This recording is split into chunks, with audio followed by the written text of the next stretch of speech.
This is a short video going over the vulnerability dictionary in Fortra VM. Once you're logged into your account, you're going to click on the support dropdown and then vulnerability dictionary. This is going to show you all the vulnerabilities that Fortra VM can scan for. By default, it's going to sort the vulnerabilities by title, but you can click on it and you can change it to some other options like sort by severity or sort by newest vulnerabilities first. You can also search for specific vulnerabilities. So if you're wondering if a certain CVE is covered, for example, you can type the name of the vulnerability in here, or you can enter the CVE and click search, and it will show you all of the vulnerabilities that are related to that CVE. And there's also a filter option built in as well. So when you click on filter, there's some predetermined filters you can choose from if you want to filter the vulnerabilities for anything specifically and then view the results. When we're looking at the vulnerabilities in the vulnerability dictionary, we can click into them and find out more information about the specific vulnerabilities. So starting at the top, we have a summary of the vulnerability, starting with the date it was discovered, disclosed, and then when we added it into Fortra VM.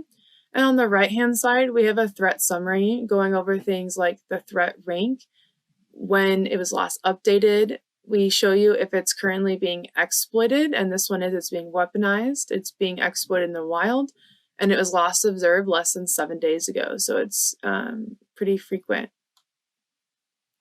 Underneath that, we have severity rating. So the Fortra VM rating is critical. We also give you some other severity ratings for things like PCI. So PCI is pass fail. If this vulnerability was detected, it would be a fail on PCI standards.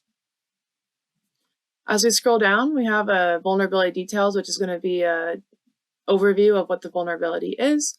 Then we're going to give you a possible solution for the vulnerability, and we'll even tell you if it's likely to be a false positive or not. Underneath that, we're going to give you the CVSS information, version 3, and also version 2, if applicable. And as we scroll down, we can see the actual CVE information with any external reference links, including CVE links. So you can click into and actually see the information from the NIST website and get more details. Another way you can view the vulnerability dictionary results is going to be from your dashboard.